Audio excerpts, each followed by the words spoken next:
F sharp, A sharp, revisited. Hello everyone and welcome to F sharp, A sharp revisited, the music review podcast where we get out our scalpels and take apart some music for you and let you know what's what. I am Joe, the music critic Supervillain, and with me is the Hound of Love, Nick. I do like being the Hound of Love. Yeah. I like the reference. Kate Bush. Woo! Great album as well. We're here 2 weeks after the last episode. I know. How great is that? Aren't we punctual? And do you know what the great thing about coming in 2 weeks after the last episode rather than a month is? We get to do music releases sooner to the time they were released. Yes, that's very true. Do you know what the problem with that is? Not much was released in the past 2 weeks that was worth talking about. We've had to go a little bit back in time. We've got our TARDIS out to bring some stuff forward for you. Because, interestingly, if any of you have been listening since the first podcast, we originally started off by doing a few new releases, a few old releases, and for our second podcast we thought, okay, we'll get some more old albums ready that we can talk about, and then June was quite full of music. A slew of new music releases, one after the other, and we were just like, we're just going to have to cover all these. So we've had these reviews of old albums sort of in reserve for such an occasion as this. So we will be talking about a couple of golden oldies. Yeah. Some of it older than others. A little bit later on, though, before we get in there, we do have some new music releases for you. Nick, why don't you tell us about the first one? Okay. Well, the first one, as soon as we'd finished editing and releasing the last podcast, I thought, 2 weeks, I have to start listening to new stuff instantly. So pretty much as soon as I'd finished editing, I sat down with A Black Mile to the Surface by Manchester Orchestra. Bit of a misleading artist name. They're not from Manchester, and they're not really an orchestra. Not an orchestra. But they are capable of creating the grand soundscapes that an orchestra can provide. Maybe I'm not so sure. Maybe a little bit of a self-congratulating band name, maybe. So they've released this album. It's fairly lengthy. It's about just over 50 minutes. Yeah. And I'd say that's about average for an album length. I think 40 is probably a good amount of time. I like 40. If 40 you want a nice succinct listen. Funeral by Arcade Fire is 40 minutes long. And that's a good length. But there's nothing wrong with having long albums as long as you can justify the so length of them. Long as they're good. Like To Pimp a Butterfly by Kendrick Lamar, that's pretty long. Yeah, and The Epic by Kamashi Washington. That's good long.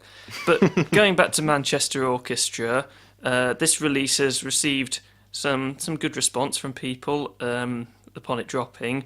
A lot of people saying it's their best work for a while if you ignore their last album, Cope. So their new album, A Black Mile to the Surface. What did you think, Joe? I thought it was good. You're a bit underwhelmed by that response, aren't you? I was expecting huge amounts of in-depth discussion and analysis of every single track. I was just going to sit here and let you talk. Well, I thought it was good. There was some. I do have some reservations about the album, but I think if we get into the tracks, we'll see where that leads. Okay, well, my first impression of this album was I found it to be quite a similar listening experience to Crack Up by Fleet Foxes, in the way that they have a sort of quite grand-sounding sound, quieter bits throughout, some pretty deep lyricism, not particularly surface level. It does take a bit of looking into to really get stuff out of. I didn't like it as much as Crack Up, with all that said. And if anyone's listened to our podcast before, you'll know that I gave Crack Up a very, very good glowing review. Glowing review. Still my favourite album of the year. This, however, does have a few problems. Only a few. I will say in advance I do really like this album, but it does have a few glaring problems, which we will get to. So the first track that's on the album is The Maze, and I think it's an excellent opening track. Yeah, I do as well. It's one of my green highlights. It completely drew me in for the rest of the album. It got me really excited, and it highlights, I think, the lyrics as being a real strong point on the album. And I would argue production as well. Production is pretty damn good throughout. Yeah, because the song starts off really sparse, and just a nice guitar strum, and then the vocals come in, and there's a nice softly pounding bass drum. It really gives, you can really hear the depth of the texture of the song throughout, and it's really nice how it builds on that. I think it starts with off a sort of trend on the album of often the instrumentation has the exact right tone to fit the lyrics.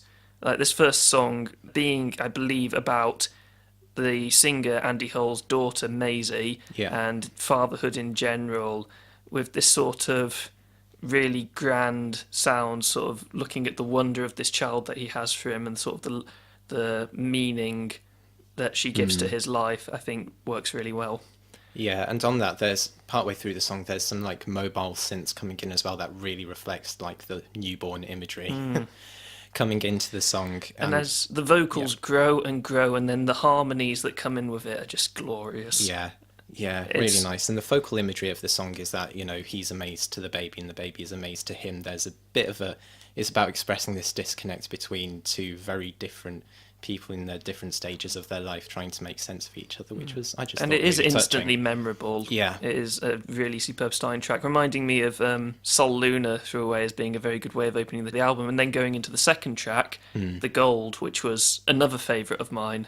Oh yeah, definitely. If you have listened to Hug of Thunder by Broken Social Scene, you've heard Halfway Home, you know that starts with just this huge burst of energy to really bring you into the album, and I just feel the same way about this song.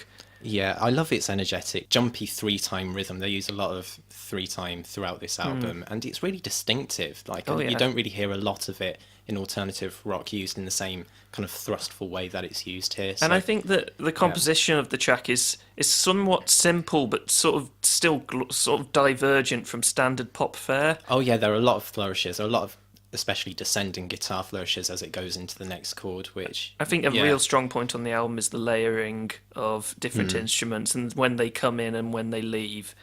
And there's never a part, I think, that's particularly boring. in the album I think there is one or two songs that are a bit instrumentally boring, personally. We'll come to that later Yeah, because I'm sort of half and half there. yeah, I don't okay, think it's ever particularly boring, but dun dun dun. We'll come yeah. back to that. Just going back to the lyrics, some of the lyrics on this song are fantastic. I love the metaphor of the sort of the mining accident, and that becomes quite prevalent on the rest of the album as well. There's a lot of different themes to the lyrics that go throughout tracks and are reflected back on, so they're never just throwaway. They are really explored throughout the album, and it all starts here. I did note down one lyric I particularly liked towards the beginning of the song. Couldn't really love you anymore. You became my ceiling. Kind of instantly gives you the feeling of the song and where it's going to go. So I do like that placement. And yeah, it's a good song. I did like that one a lot. It's a good choice for an opening single, I think, for the album. Yeah. It is very strong. For the most part, the album does carry on with having good instrumental layering. I think for the most part, it's pretty consistent. I don't know how to pronounce this. Lead or lead. SD. Could be SD either standing or. for South Dakota is one of my favourite songs on the album. Highlighted it. As you highlight your notes in green, I highlight mine with asterisks. Well, that one actually got a yellow. I wasn't too keen on that track. I It was a love bit middling, I a thought. lot of bits about it. I love the dissonant guitar lead in it. I love the fast vocals in the pre-chorus. They're done in 7/4 time. Yeah. It's really different and really interesting to me.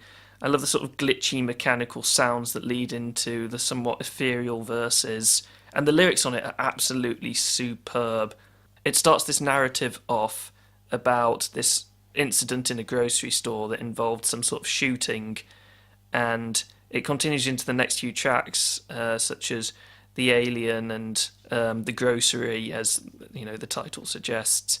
I love the sort of theme of him being sort of worried about the relationship with his significant other and being a dad and searching for meaning. This is when I started to think that the narrative of the album felt a little bit off to me, because the very first track, The Maze, is about, you know, his newborn, but in lead or lead, there's a bit about finding out that he's going to have a baby, which kind of puts it in a different order, which is fine, but then goes off onto this separate subject on the grocery store shooting, which to me felt a little bit disorientating. Like, what am I supposed to be following at the moment? I think that while the subject matter is pretty interesting, it does take a few listens to sort of get on board with. I know it did for me at least. It might be that it's just too dense for people to get into. I just personally, reading up about it, found it quite, Oh yeah, interesting definitely. It's to learn interesting about. topics. Like the bits about the grocery store shooting, I actually really enjoyed the lyrics to The Grocery. I thought were great. Oh yeah, The Grocery is another one of my favourite tracks. One of the lines, though, in fact, there are a couple of lines I really love on it. Like, looking back, it's obvious now. You believe in him or you don't. So you load up your pistol and press it to your lips, and you squeeze on the trigger. All it does is clicks. I think there's so much in those few lines. This whole failure of religion and the idea of suicide being the only way out of this mental hell, as he couldn't find any way to Yeah. cope with it, like his father. And then it gets really heavy at the end of I've been trying to find the right way to get out of here. This is the only way to go. This is the only way. It feels like, It's especially with his vocal delivery, is really quite it's painful to listen it's to. saddening and Yeah. depressing. I actually quite like how the actual robbing is framed because I've written down the lyrics here. So you walk into the grocery store and unload several rounds. Don't move a muscle, cardboard cutout ads. And it leaves it open to interpretation, but it portrays this person as not seeing people as people, but rather just these cardboard cutout ads. It is a bit open to interpretation, but I do think it's a portrayal of a mental state that's just done really well here. Yeah. And once again, these lyrics about the grocery go on into later songs like The Wolf. The following track has the line, in the blink of an eye, there's a hole in your belly. Your body recoils ironically into the family planning aisle. Oh my life, that is horrific.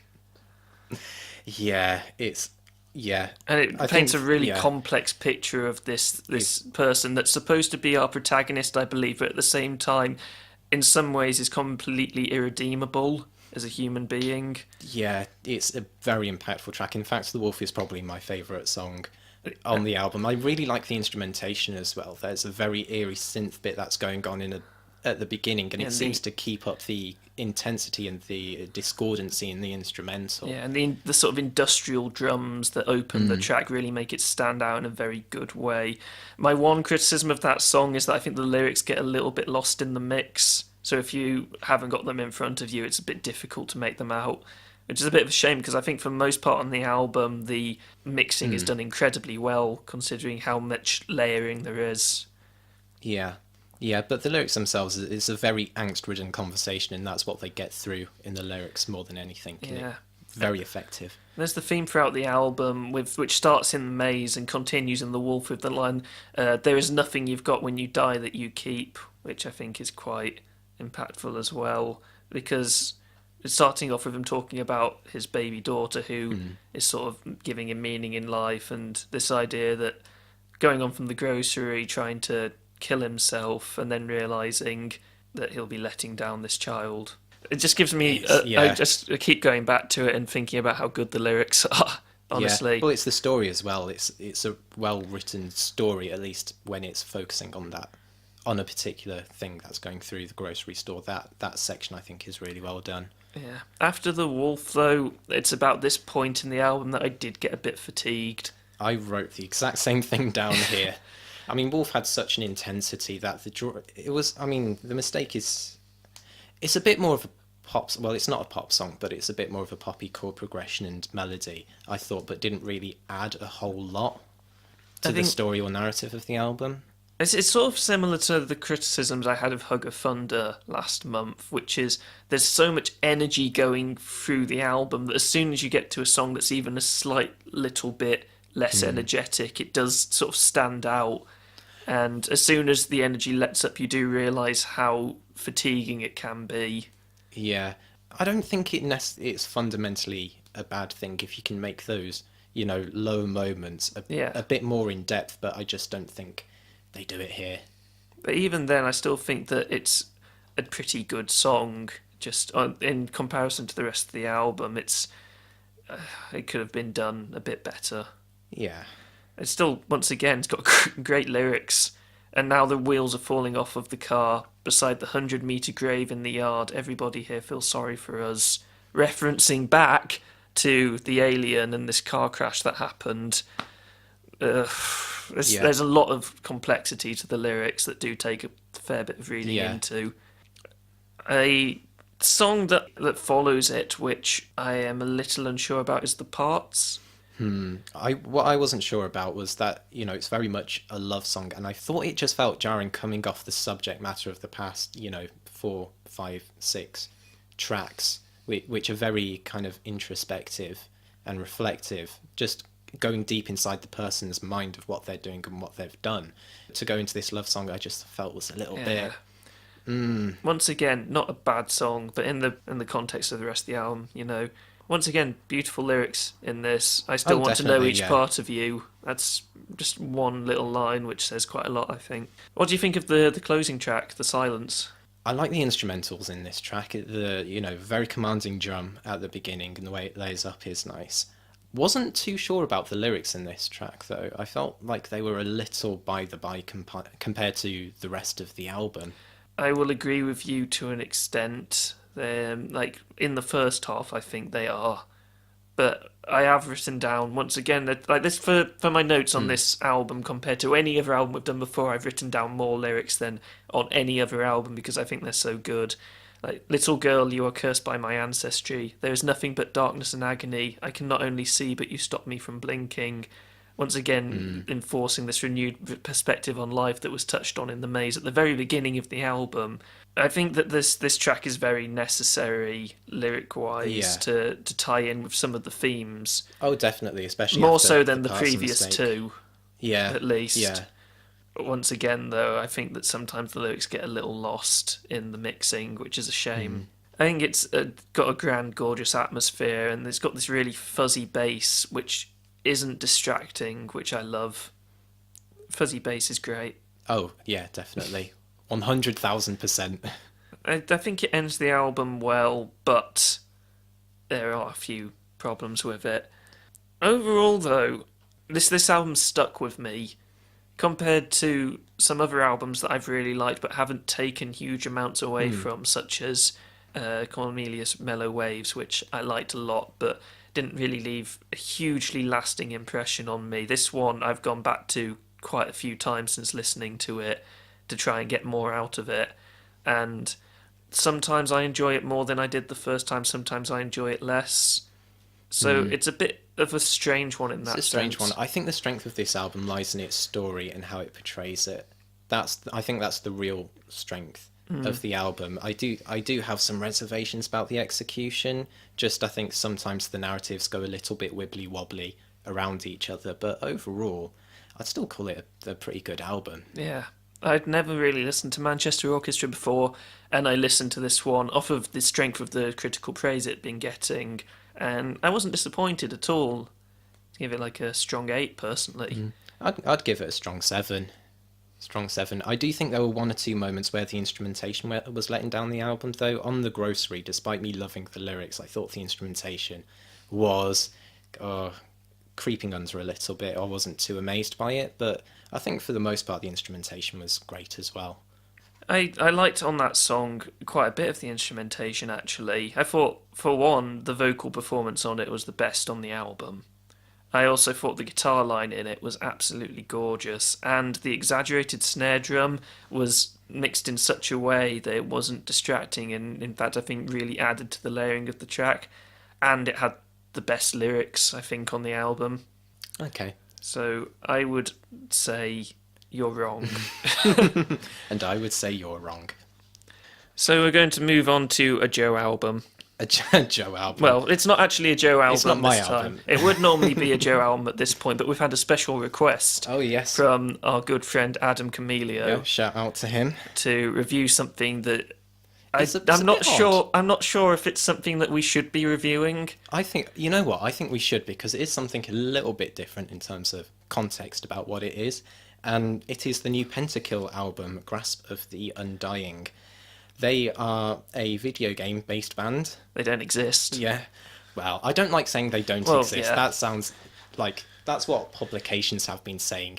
They do exist. They do exist. They're not really going to go out on tours or anything. Yeah, their music has been seeping through in the same way reality. Same way that bands like Def Clock or Gorillaz don't exist, but they do. Yeah. But essentially, they're a video game based band based from League of Legends. Their music has been leaking through the fabrics of reality into our universe. let's go ahead and give this one a review. This album was weird. This album was, I mean, I liked it. It was very indulgent power metal. Yeah. But I do think there are a lot of moments that I really liked on the album as well. My thoughts on the album is that I think I would get a lot more out of it if I played or even cared about League of Legends. I looked up some of the lyrics online and there were people going, oh, this references this and this references that. And to me it just sounded like very standard, cheesy power metal fare. I have noted down some lyrics, but just an overall comment on them. They're bad. I know it's par for the course for power metal lyrics to be bad, but I still count it as a sin against this album. I think they embraced the cheese personally, and I don't think it's too bad a thing that they've got terrible lyrics. I mean, the lyrics are never so terrible that I'm reeling out of my chair or anything like that. But I know that if I'm paying attention Karma to keeps them, receipts. Shout out to Katy Perry for being the queen of bad lyrics. yeah, she deserves it. But yeah, this album, so long as I'm not paying attention to the lyrics, then I'm pretty fine. I think it's an enjoyable romp through, power metal territory, just indulging in all of its, its extremes. So while I was saying that Black Mile to the Surface had the most notes of any album that we've ever reviewed on this show, Pentakill have got the least amount of notes. Because to me, it's good fun to listen to, but I took absolutely nothing away from it.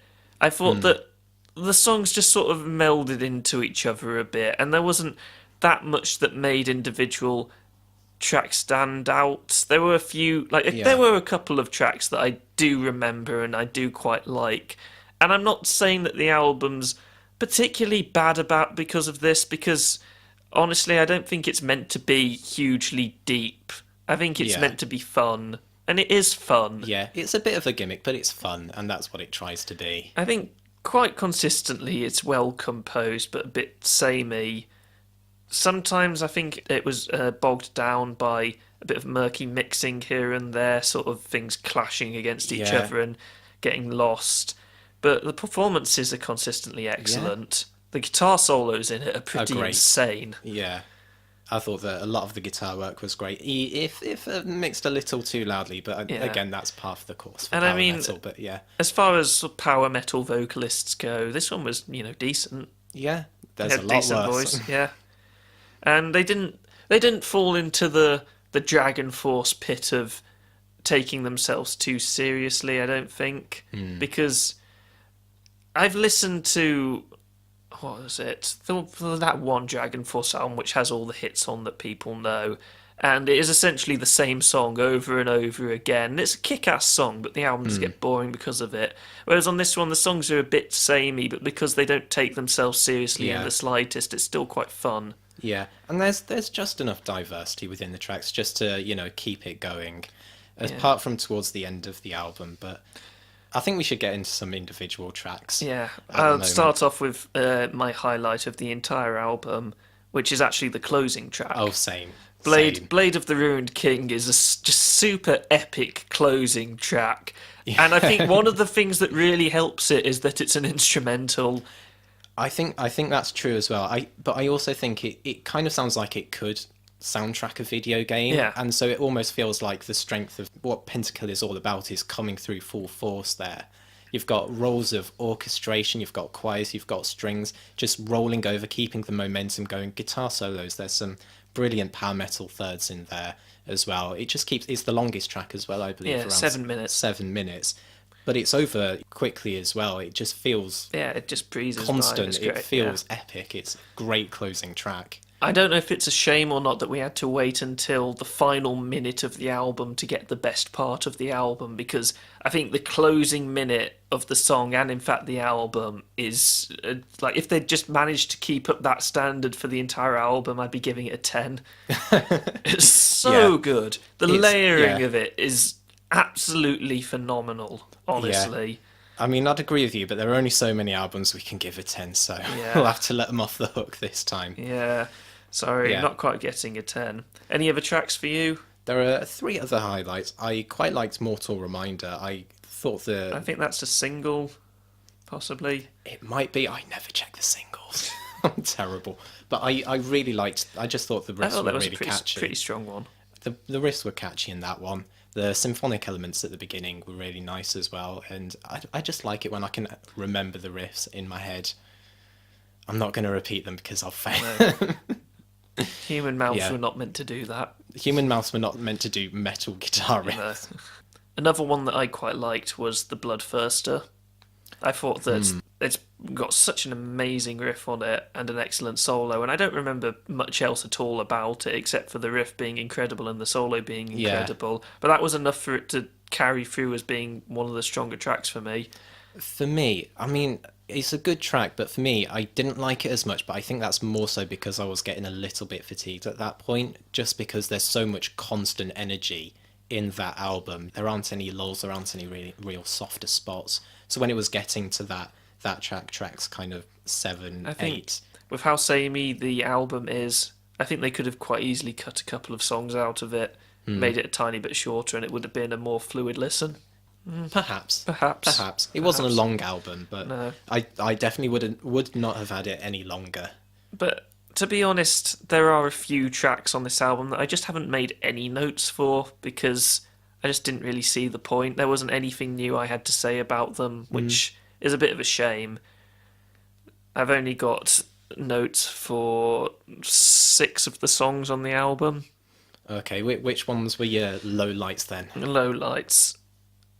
To be honest, there aren't really any low lights. It's just I thought highlights yeah. and then meh. For me, it was Rapid Fire Cannon that didn't do anything for me. The penultimate track. I haven't got any notes for that. Fair enough then. For me, I just thought that the guitar work was a little bit too aggressive to be interesting.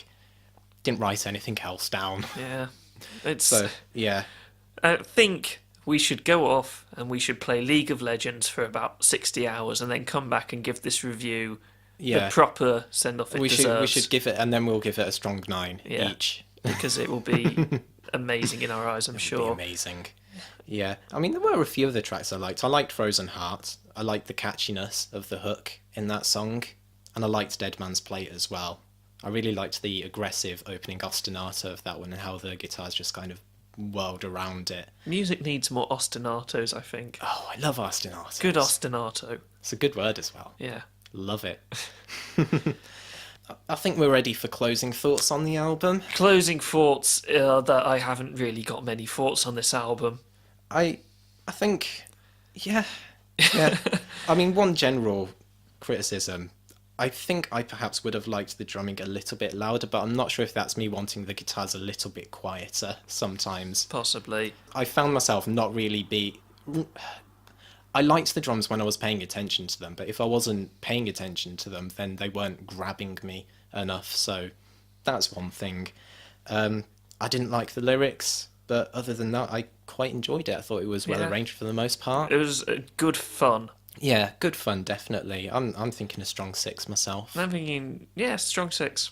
Yeah, I mean, definitely listen to it if you like power metal. If you like League of Legends, then go ahead. Yeah, it's Have a field day. by no means a bad album, and Not at most all. of the criticisms we have of it are things that I think other people might not have problems with. Yeah, pretty much. There's nothing inherently bad Nothing about the inherently album, wrong nothing at all. offensive.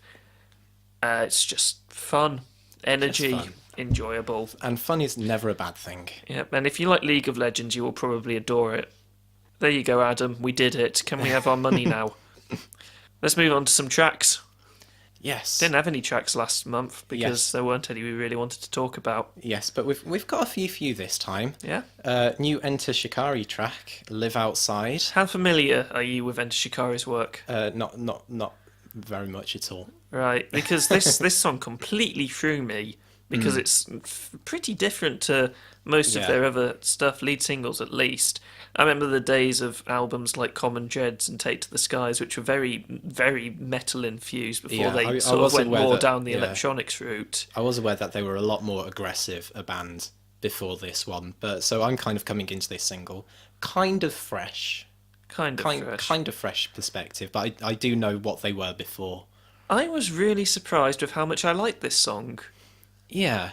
Well, let's go about the good things on the track first. Okay, first of all, I love the gang vocals in the chorus. Those Yeah. are so catchy and Very catchy. great.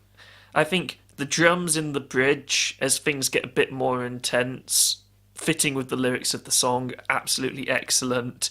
And I think that the yelled vocals, which, with the fact the rest of the song's a bit calmer than their other work, actually work well. They don't stand out as being Well, kind of they work well as a climax disparate. in the bridge, so yeah. Yeah.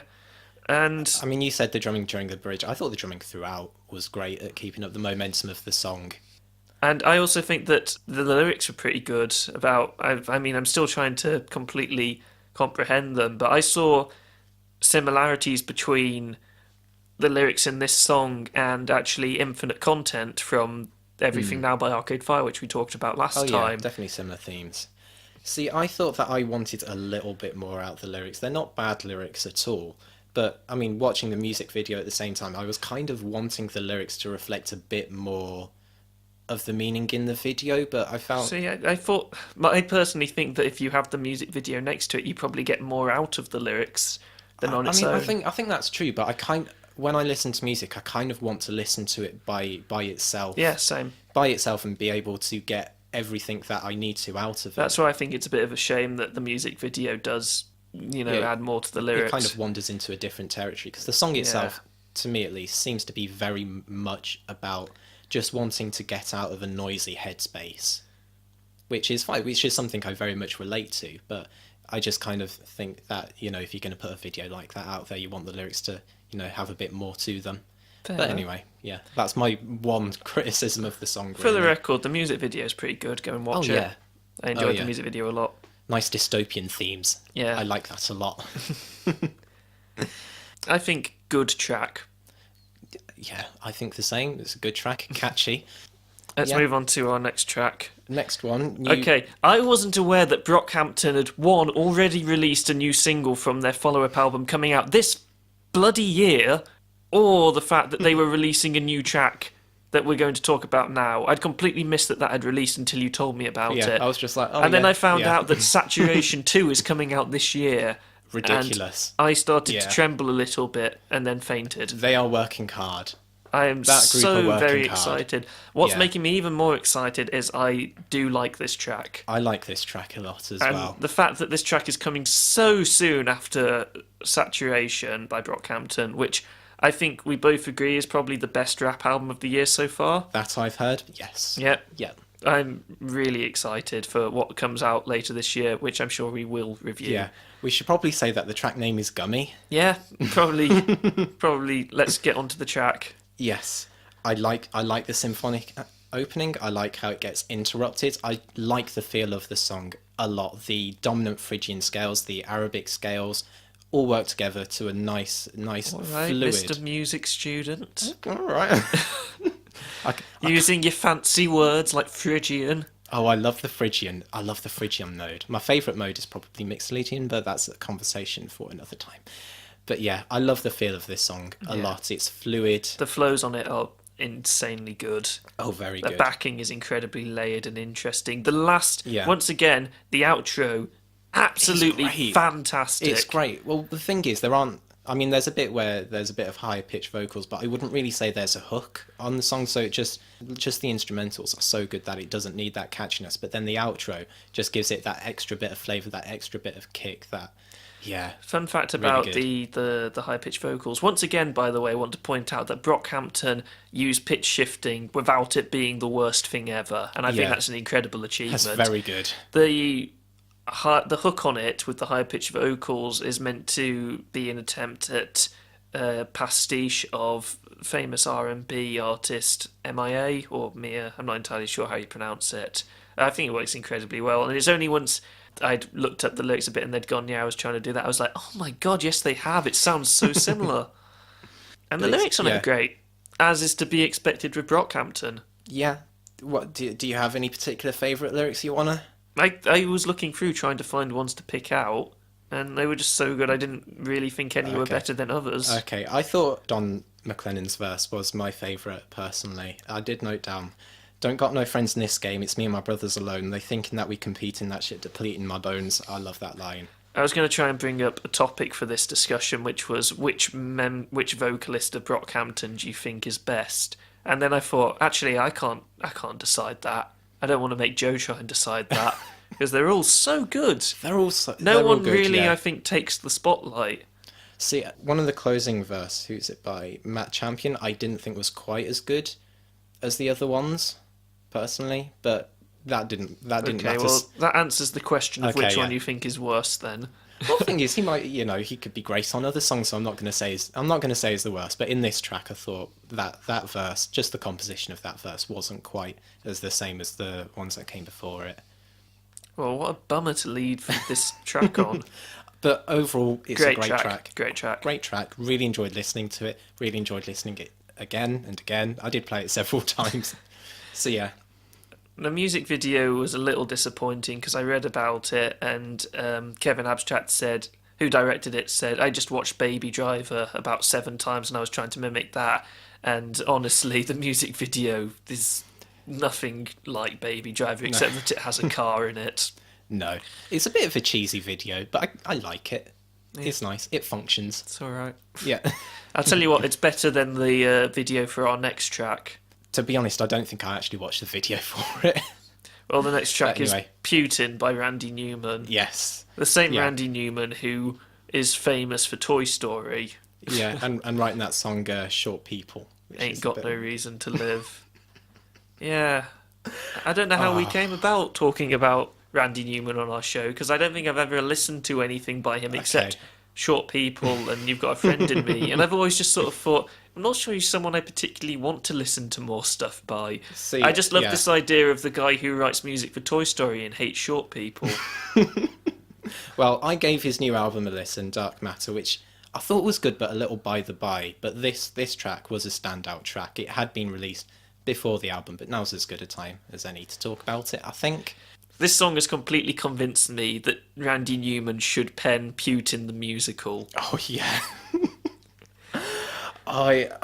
Where to start? Let's start with the instrumentation.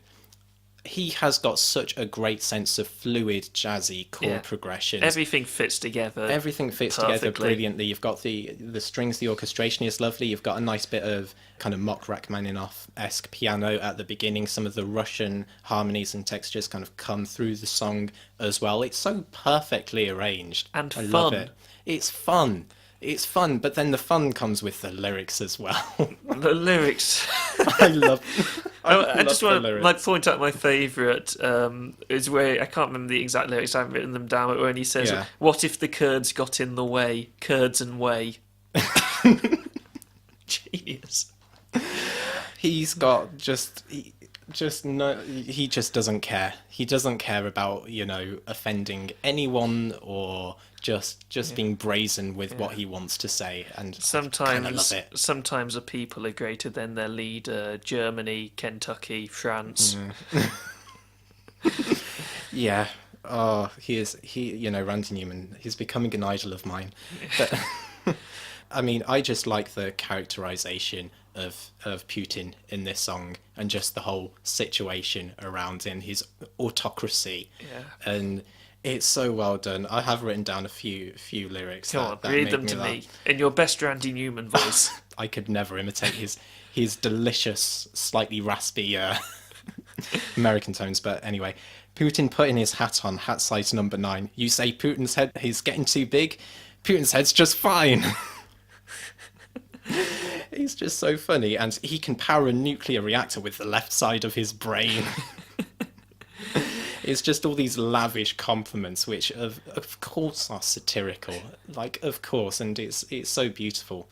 It's beautiful, and I've often complained about political songs a lot, just because I find so many to be either ham-fisted or people don't understand what they're really talking about. But I think this is a political song done perfectly, because it's just got that right tone of mockery, that right tone of just being satirical all the way through. And I reckon if Putin listened to it, knowing the sort of temperament that Putin has, I don't think he'd be overly offended. It's like you said, it has got the exact right amount of mockery in it. Yeah, it's not too heavy-handed, but it is funny. So yeah, I really liked that track. Great track. Great track. Nick, tell us a little bit about Time to Live. When I say we didn't do any tracks last month, there was one track I wanted to talk about, but I thought it'd be a bit weird having a track section with just one track. Yeah. So we've kept it until now, and we've got a few more to talk about. Ariel Pink has got a new album coming out soon, and he's released 2 tracks from it. In June, he released Time to Live. I listened to Ariel Pink's last album. It was how I was introduced to him. It's called Pom Pom. It's insane, and it's brilliant. I love it.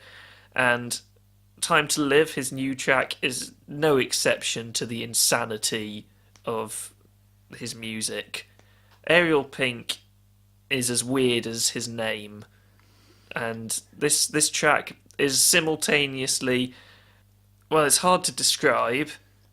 It's very interesting, super catchy. It goes from radio pop into black metal into shoegaze into Video Killed the Radio Star. Yeah. Somehow, and yet the transitions are completely seamless. So the drums in it are loud to the point that it would split your eardrums, but somehow aren't obtrusive, and it's just mad. It's why I personally think it works is because the constantly noisy production on the drums, on the guitar, kind of allow the different kind of genres to seamlessly be sewn together. It just works. Yeah. It works. Ariel Pink's vocals are so commanding throughout. It sounds... You can imagine, once again, going back to the dystopia themes we were talking about, you can imagine being marched through some sort of detention camp with his vocals coming through an intercom. Yeah. What really makes his vocals work in this song is the lyrics he's saying, while being incredibly catchy, are so creepy. Just this repetition of time to live, time to die. Yeah. It's very simple, and his vocals are simple as well, just very effectively executed. Yeah. And I really like this song. It's not a song that I want to listen to too much because it scares the pants off me at times, but I'm really looking forward to what he's going to release later this year. Yeah, definitely. On that note, I will say everyone should go and listen to Pom Pom because it's not so scary, but it's still completely bonkers. Yes, I think I should listen to it now. I recommend the songs Plastic Raincoats in the Pig Parade, Put Your Number in My Phone, and Dinosaur Care Bears. Thumbs up. Yes. Thumbs up. Great track. So yeah, it's pretty much all great tracks that we had to talk about. Only one that's a little bit below is End Shikari Live Outside, but still a good track. Still a good track. Go check them out if they sound like the kind of thing you want to listen to. Talking of insane, Joe has got a huge smile on his face. Let's talk about Sun Ra. We are going into our classics corner now. The Antique Blacks. Joe's doing his sigh, which means that he's about to melt. He's having to take a glass of water, prepare his vocal cords for the unrelenting praise that is about to become this album. That feeling, it's the same feeling I got when I talked about Planetarium, that bit in my heart. My heart goes faster. Can I sense another 10 coming? Okay. Breathe. So Sun Ra is a fantastic experimental jazz artist who has made over 100 full-length albums. He had actually slipped under my radar for the longest time until Oliver of Deep Cuts, shout out to him, recommended him on his channel with his 1978 album Languidity. And I very, very quickly then devoured as many of his albums as I could get my hands on. And then I came across the Antique Blacks, which is the crowning jewel of his discography. And I just think it's absolutely fantastic. It's nearly all original content. The only song that isn't original is Space is the Place. It is a live recording as well. But just to clarify, there isn't any kind of audience clapping on the album. So it kind of plays like I didn't realise it wasn't. Yeah. I didn't realise it was live. I'm aware that the original Space is the Place is much longer. But we'll get into why it works so well on this album as well a bit later. Well, I will. I don't know if Nick agrees with me. I don't care, really. I mean, there's no point in hiding that I think this album is absolutely spectacular. Shall we talk a little bit about why, Nick? Okay, well, let me just start off by saying there's been a trend over the past few shows in which Joe has absolutely adored an album, and I've given it a slightly less enthusiasm. I say slightly. It started off with Ghost Mile, which he gave an 8, and I gave a light 6.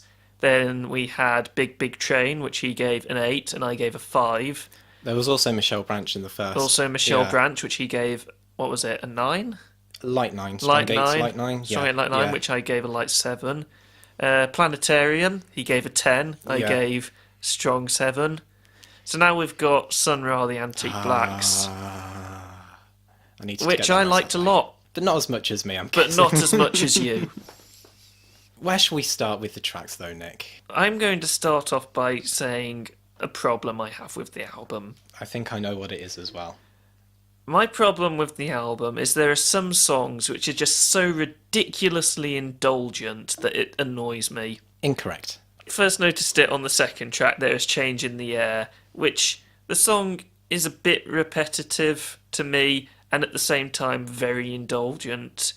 So I think that's probably my least favourite track on the album, which is a shame because it's also the longest. But for most of the track, before it started to get on my nerves a bit, oh my god, the instrumentation is so good.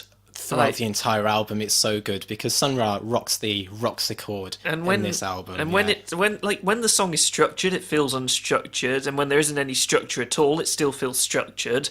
I don't know how he does it. The improvisation is S tier. Yeah. It is S tier. It is absolutely fantastic. And the vocals on it are completely reflective of the sort of person Sun Ra was. Absolutely bonkers brilliance. Yeah, his declamations throughout the album, on the songs that he does they're commanding, but they have a very nice flow to it as well. You can very much imagine him being a preacher man up in front of everyone, giving his orders. But even then, I really enjoyed the vocal performances on the songy songs as well. But we'll get to those a bit later on. I think They're in the more in the Yeah. second half of the album. more in the second half. We'll go over the opening track, song number 1. If I did pick a least favourite track, it would probably be that one, but it's still a great track. There's the Roxiccord rhythms that Sun Ra puts out are so catchy. They're so catchy, they're so groovy, and then the saxophone on top of it is lovely. I thought the solos were great. And once again, I think it's got this strangely coherent overall sound despite how discordant it all is. Yeah. I will say I think that it's got a very thick keyboard sound, which for the time this album was released, I think it's excellent that it's included, but I think possibly with the early use of it, not knowing exactly how to tame it, I guess, it does overshadow some of the solo instruments. I mean, I didn't get that, but maybe I'm just blinded by how glorious this album is. It's a very prog-influenced track, I think. Or a I track that influenced prog either way round. I think it's a bit of both. It's because this was released in 1974, so Oh, I thought it was released in 64. That's just me getting my facts wrong. before. So I think King Crimson and a few other bands were experimenting with, Mellotron's more electronic keyboard sounds at that point. But I do think that the use of Roxiccord on this album is the strongest it's perhaps ever been, and perhaps even the most successfully used in its experimental elements as well, a bit later on in the track list. I did like song number 1, but I probably agree with you that it's one of the weaker Yeah. tracks, if there are weaker tracks. If there are weaker tracks, but I think that's more so because some of the major themes of this album aren't really present on that song, and I think for me what strikes me is how well this album works as a complete album, as a start to finish narrative, when the narrative kicks in there as Change in the Air. So I didn't get any narrative at all from the album. Was there narrative? Because I didn't see that as a bad thing, personally. okay. I mean, I did. I got a whole lot of meaning out of this album. Okay, well, please can you explain it to me? Because now I'm wondering whether I've missed something and whether that's something I should Okay. detract from the album. Okay. Well, the thing is, I did try to research kind of the lyrics of this album. They don't seem to be transcribed anywhere. So I think I spent one afternoon just keep on going back each track to try and get them all down and find what I thought of them. There's very little documentation about this album, but from There Is Change in the Air, I really like these lyrics. There is change in the air. Can you hear the sound of terrible silence? They cannot compel the silence to cease. They do not know yet how loud the silence can become. And to me, that's a very very directly about the suppression of people, suppression of freedom of expression, of speech. And this album is very much about what African slaves went through in America. It's Oh, very okay. much tied. I got that in relation to the one track. I never really got it going through the album. I got it going through the album, but I suppose that's why maybe it resonated more stronger with me than you did. Possibly. But that's what There Is Change in the Air was, and then it goes into the title track, The Antique Blacks. This is where the whole polemic of the album is very much at its focal point here. And Sun Ra's declamations, they seem to be from the perspective of some kind of higher being, which is again something that comes through later on in the album. And I think on any other album, if it wasn't perfectly executed, that would really annoy me, because it seems to be taking a position of authority that he doesn't actually have. But just the metaphors and the symbolism that he uses here, I won't pick through every single one, because otherwise we'll be here longer than I talked about Planetarium. But there's a lot of religious imagery as well. He refers to black men as spiritual men that have been placed in Lucifer's care, which, is a direct reference to slavery.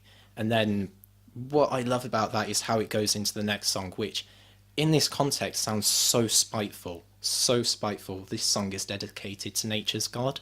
So in Dedicated to Nature's God, the performance of it is very kind of dreary. It's very catchy as well with the Roxachord rhythms. But what works so well about it is the dreariness of the vocal delivery. It's almost as though they're mumbling the words. It's this song is dedicated to nature's God, nature's God, which of course is such a striking delivery. Like, where else do you hear a delivery like that? But it works so well against the previous tracks that portrays God as someone that's abandoned them. It's such a spiteful track in that kind of regard. It's so reflective as well. See, I didn't notice it as being particularly mumbled. If anything, I thought it was one of the more upbeat moments on the album. It's upbeat instrumentally, but it's the delivery. Like, you can hear... Oh, I thought the vocals as well. Okay, that's interesting. Because you can kind of hear it doubled in the background, like people are it sounds like they're trying to find the melody as they're singing it as well. It's almost kind of like this musical representation of despondency that I found particularly striking. Because I've got This Song Is Dedicated to Nature's God as one of my standout tracks, because I thought it was incredibly fun and catchy. Oh, it's that as well. And it's that as well. It's a lot of things. I mean, that's something that struck me as being incredibly powerful about the album. Just another note about the Antique Blacks that particularly struck me, one of the lyrics, one of the focal points of imagery, are the people are on the right road and they are going in the wrong direction, which I thought was a nice little touch to it as well, because it seems to be the case in so many kind of civil or minority rights activism or cases. There are always some people who get the wrong idea, who are well-meaning, but yeah. I feel like you're really illuminating to me what this album was actually about, because I didn't get it. And I think that might partly be because Sun Ra as a human being was, kind of mad. Yeah. I mean... Well, maybe it takes my madness to... Possibly. So I feel like everything. I might have just dismissed some of his lyricism as being a bit rambly for this. Like, that's why I found it quite indulgent of his personality, I guess. Okay, that's interesting. I mean, I didn't, because with every lyric I was hearing kind of this imagery being brought together, and it never got too rambly for me. I was actually quite engaged with kind of what he was saying next, especially in his declamation sections, where he was constantly, putting on his preacher voice. I just liked it. I loved the imagery. But anyway, going on to the kind of the second half of the album, The Ridiculous I and the Cosmos and Me. Okay, first of all, how the hell does brass make a sound like that? Oh, it's so good. Like, wow. I love it. I was just sat there completely amazed. Well, you're just hearing such anguish from it. It's so high. It's so high. It's so... I mean, I want to say screechy, but it doesn't sound bad. No. It's not at all unpleasant to listen to. It's utterly bizarre. Yeah, it's experimental. It sounds great. It sounds as though it's crying out in pain, which kind of reflects some of the themes of the album. But it's also in this song where it kind of opens up a new kind of section of imagery in the lyrics.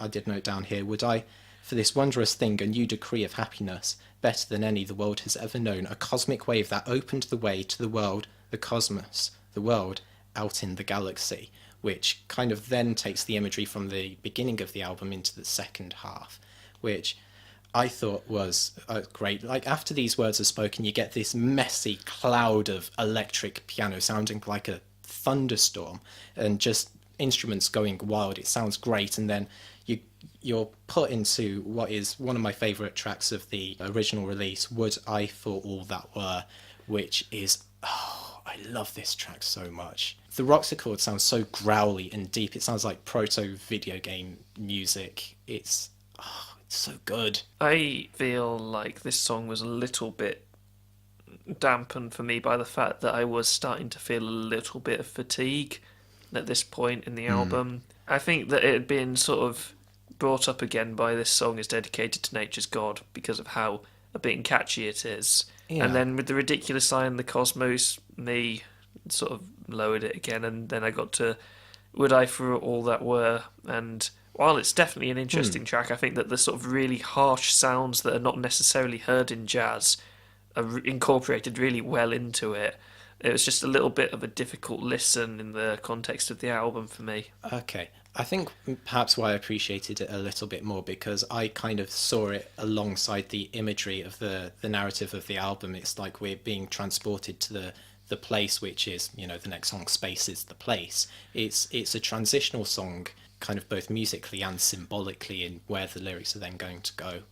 So I enjoyed it from that perspective, but I think I just enjoyed it from the musical perspective as well. Oh yeah, it feels so messy but controlled if I have and tight. something to praise on this album, it's that the composition and the instrumentation and the layering just throughout is pretty superb.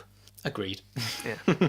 Agreed. But no arguments there. Yeah, but then let's get into the closing track, which is another one that I thought was a standout.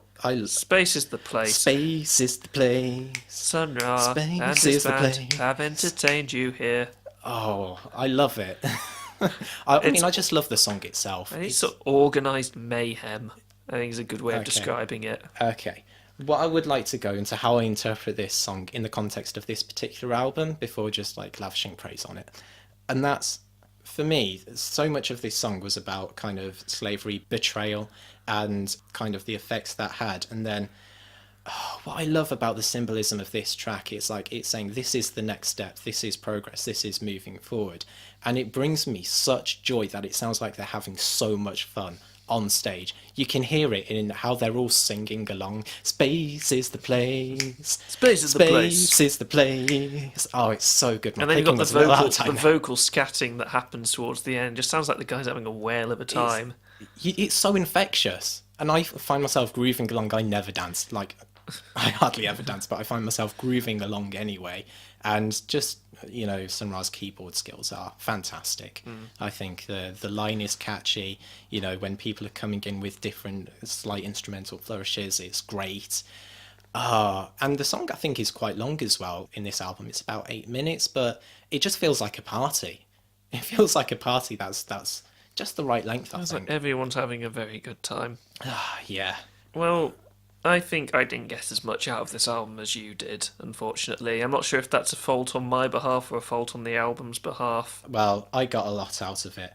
I do want to say a couple of things about a bonus track, because I bought the album and I got the bonus edition with an extra track on the end, which, while I think the album is a straight up 10 out of 10 anyway, I would have said this is the best song, perhaps, on the project, so to speak. You Thought You Could Build a World Without Us, which I kind of think might have been a cutout from some of the declamation bits earlier on in the album, kind of around the Antique Blacks part, which you can probably guess what the song is about given the title. It's very obviously about America not being built as quickly as it had been without slaves, basically. But what I love about this track is that, again, Sun Ra's, from his point of view of this higher being, speaking down at humanity.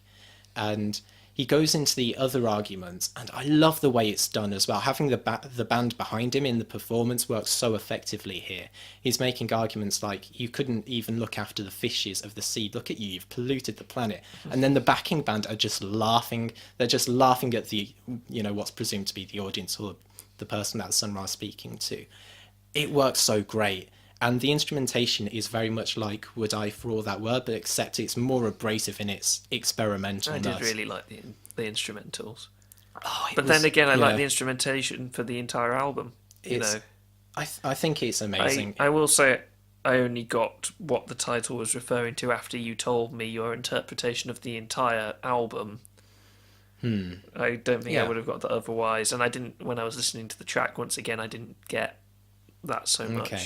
Well, yeah, just the whole album now. I got so much out of it. I loved it to bits. 10 out of 10. 8.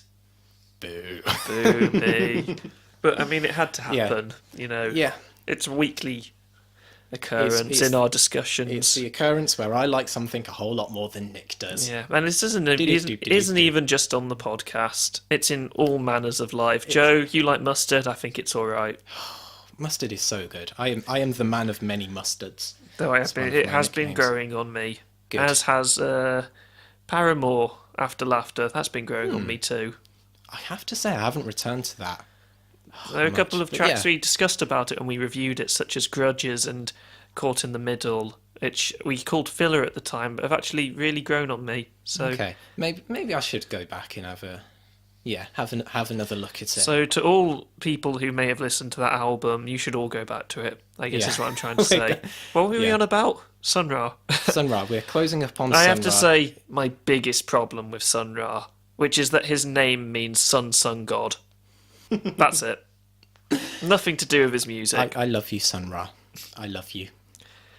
10 out of 10. That's your second 10 out of 10. I think like the listeners are going to think that I give out my 10 out of 10s too liberally. I don't. No, Joe gives out his 10 out of 10s more liberally than I do, but still, I'm still fairly stingy. Like, I really need to think an album is either perfect or if there is a flaw on it, it doesn't matter because of a very particular reason. You heard how much I loved Fleet Fox's Crack Up. That didn't get a 10 from me.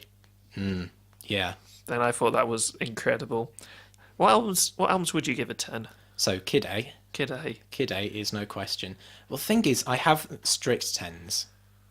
What are my strict 10s? Probably Someone Here Is Missing by The Pineapple Thief is a 10. Close to the Edge by Yes. Oh, that is a very close 10 for me. That's brilliant. The track Close to the Edge is a 10. That's an amazing track. And then the ending vocals, I get up, I get down. It's so good. Yeah, and then Sheena Ringo, Kakuri-sama Kuri no Hana, and probably Shouzo Strip as well are both straight up 10s, no questions asked. Yeah, probably a few more prog releases as well that I'd give 10s to, but I don't want to give all of them away straight away. I can only think of 2 albums that I'd give 10s to, one of which we mention on this show every single week. Here we go. Which we've already mentioned once. I think I managed to do it in record time within the first 5 minutes or so this time. Did you? To Pimp a Butterfly. Oh, I must have That missed classic, which we'll talk about one day. And I won't give the other one away. I'm sure we'll talk about it at some point. Yeah. We have to keep some secrets. Yep. Yeah. But anyway, on to our closing album, shall we go? Yep, this is one that I've listened to a lot over the years, mostly through the fact that I enjoy drumming along to it, or at least attempting to, because it's by progressive death metal band, or at least they used to be, Between the Buried and Me, and it's their magnum opus, Colours. I know a lot of publications gave it a very high score when it was released back in 2007, I believe. Yes. So it's only 8 tracks long, but the tracks are pretty long for the most part. I believe the longest one's about 13 minutes. But every single track is stitched together, so it sounds like one continuous song. Joe, you aren't as big a fan of metal as I am, I don't think. I didn't like this album. Yeah, I kind of guessed you wouldn't. I mean, there's some metal I like and there's some metal I don't like. And I do not like this. I do not like this brand of metal, I'm afraid. I feel like I'm going to let you kind of praise on this album, and then I might chip in with a bit of vitriol if I feel like it. The reason I chose this album is because it has a lot of prog influences on it for such a heavy album. I mean, I know it's progressive death metal, but I do feel like there are just strict prog sections of it that I thought that you might be able to get on board with. And there are even some tracks on it that I think sound like bands I know you like Muse, for example. Yeah, opening track. Yeah, opening track is very, very Musey. Yes, it is. Yeah, I did highlight that as one that I liked. Nice piano opening, nice synths, nice guitar tones. I liked the opening track. Yeah. That's one track I liked. There's another track I liked, and then the rest, not so much. The general way that this album, I believe, was composed was throwing ideas together and seeing what stuck, rather than trying to make any sort of real structure to it. That's probably why it doesn't work for me. I think that it works far better than it should, honestly. I think that the album doesn't really fatigue me very much, which is strange considering it's about an hour and 8 minutes long and it's all stuck together. I think that the worst part of the album by far is the lyrics, which, for one, I mean, you can't hear them, but if you did look them up, you wouldn't get anything out of them, really. That's something I did note down. I haven't made hardly any notes on the lyrics, and I just thought if they wanted me to hear them, they'd sing them in a way that made them audible, but it's just the constant childish screaming and shouting. So one of the criticisms of the album is that some people think that the album would work just better without vocals. I think that the vocalist, I think his name is Thomas Giles, has got a pretty good combination of clean vocals and harsh vocals, but I think he should have either really stuck to one or just got rid of them altogether. I think that from a technical viewpoint, every member of the band is incredibly talented, and the way that they manage to weave the passages together that they form works incredibly well. Big fans of doing sort of math passages all over the place over quite simple time signatures to make them sound far more complex than they actually are. A lot of the riffs are very complex and very sort of scattery, but not quite as strange as you'd think they are just from a simple listen. And often they'll save these sort of ferocious passages to the verses and then have, I don't know, sort of a more melodic or prog-influenced choruses and bridges. Though for most of the albums, there isn't really enough structure for them to have choruses or bridges. Yeah, coming away from this album, there are very, very, very, very few sections that I found memorable. I think that's... If I'm going to be honest. I do think that part of the reason why I like this album is because I've had the opportunity to listen to it so many times, which means that more of it has stuck with me. And as more of it has stuck with me, I've realised just how much variety and how interesting a lot of it is and how well it all melds together.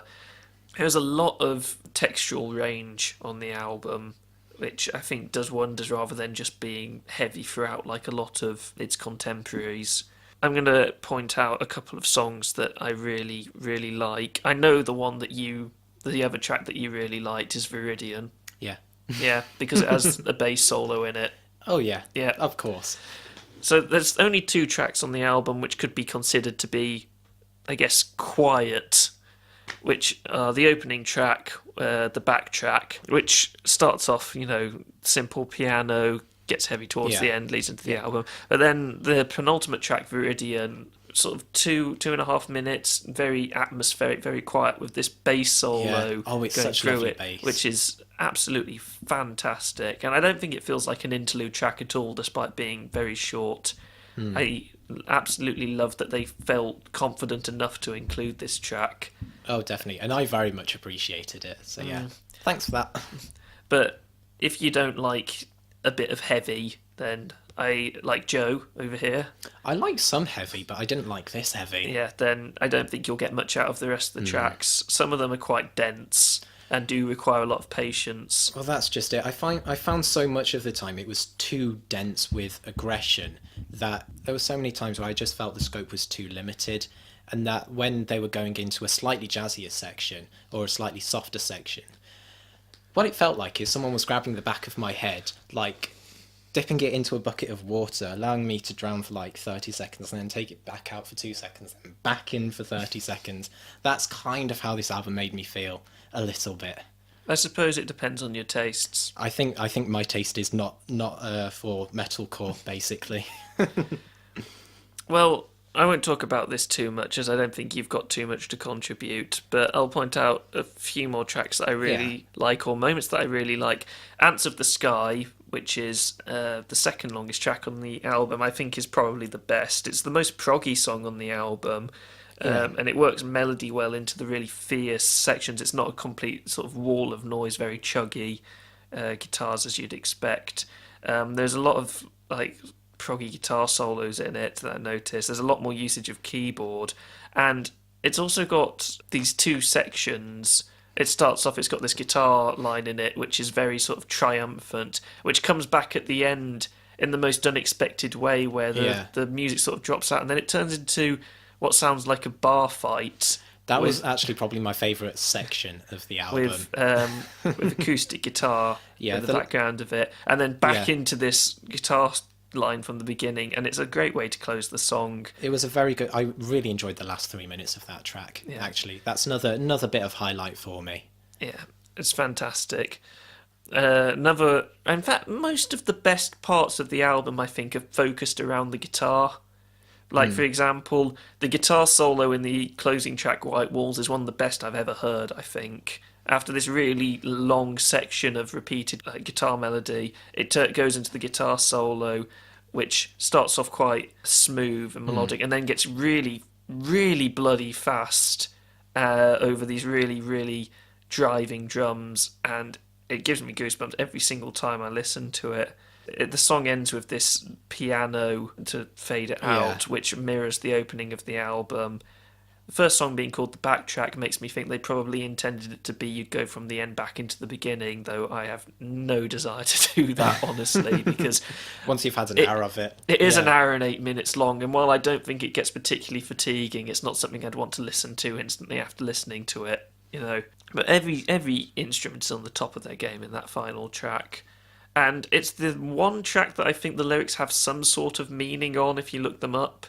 I mean, not that you'd be able to particularly hear them through the vocal delivery, but it's the band used to make straight, very heavy metalcore, death metal. This album, they became a lot more sort of proggy with it, and the lyrics are about their refusal to go back to those times. And in fact, if you listen to their latest album, which I think is called Coma Ecliptic, they've gone a lot more prog than straight death metal. I'm not going to talk too much about the other tracks because while I think they're good, there's not much to say about them that I haven't said about the others already, because I think it's just quite a consistent album. Yeah, the way it structures its songs, while I personally found it exhausting, is very consistent throughout the album. The one positive I will say about this album is the technical performances I thought were all brilliant. Yeah. So that's that. That's the reason I like the reason I like to try and play drums along to it so much is because the drums are so interesting and quite challenging to play along to, so it's incredibly fun. But I do think they get a lot of different styles into their music. There's a great sort of tribal opening to Informal Gluttony with Egyptian-style guitar melodies in it, which works really well. I just think that it's a really interesting album. I think it does have those interesting moments, but personally I think I would have preferred it more if they took one or two of the other elements they're bringing in and really actually developed them more in the album. It always seemed like a bit of a one-off flavouring that they'd like never return to or develop or really kind of bring to its full conclusion. Yeah. Well, as the album was deliberately structured to be as sporadic as possible, I don't think there was ever a chance of that happening, though I do appreciate the times when they do double down on specific ideas, such as the guitar line in Ants of the Sky. I'd give this album a different score on different days, I think, personally. Yeah. I'd probably give it a strong 8 overall for me. For me, it's the same, that I give it different scores at different days, but they're generally a lot lower. Yeah. Like, I think the last time I listened to it, I brought it as low as a 2 out of 10, but I think that's because I'd forced myself to listen to it several days in a row when it's really not my kind of music. It's probably more of a 3, or, you know, if I really wanted to give it credit, a 4 out of 10, but I'll give it a 3 for now. That's probably the biggest difference in scores we've had on the entire podcast. Yeah. This is you getting revenge on me for all of the lower This scores is from I've Michelle given. Branch, damn it. Well, that's it for another podcast. So, yeah, that's it. We're all done. Hopefully next time we'll have more new music. There are a few albums coming out in fact, yes. tomorrow, as of Yes. the time of recording, that we would have liked to talk about. But unfortunately, Thursdays are the only day we can really do this. Yeah, and everything gets released on Friday on the West, so yes. Boo. Maybe that will change someday. Who knows? Maybe one day Who knows, we'll but be we- able to record on a better day. Yes, but next time we will have some exciting releases Yeah. for you. So yes, stay tuned and all that jazz. Yeah, we are online in all of the usual places. You can find this podcast on iTunes, YouTube, which is where you're probably watching it now because that's how we promote it most, Podbean, Yes. and we're also on social media, Facebook, Twitter. Also going to throw out our now fortnightly shameless plug of Joe's YouTube channel, Mr. McTidge. Yes, Mr. McTidge. Occasionally, I post a video. It's very, very when I get the time to or feel like it. Joe But has yeah, somehow managed to amass 300 or so subscribers. it's gone up to 500 now. 500 or I'm so pretty sure they're all subscribers. from the same video. Which is insane because we Yeah. get 4 views on these podcasts. Yeah. Well, we need to amalgamate where all of the different listens are coming from. We only really know from YouTube. Yeah. But I think we can find out from Podbean. I'm gonna have to get my Excel spreadsheets out, get my admin hat on, and just do some calcs. So that's it for now. We'll be back in another 2 weeks or so where we will be talking about everything, Kesha maybe. Yeah, and is Possibly. new Stephen Wilson coming out? I think new by then? Stephen Wilson, Oh, possibly. Yes. Joe got really excited the other day because he found out that Stephen Wilson was following our Twitter account, and I had to burst his bubble by explaining that's probably only because we followed him and it Yeah. was an automatic process. I'm sorry, Probably. Joe. Oh well. If you're listening, I love you. I love you, Stephen. I love you. So, I've been Nick, I've been Joe. and this has been F Sharp, A Sharp Revisited. Goodbye. Bye. F Sharp, A Sharp.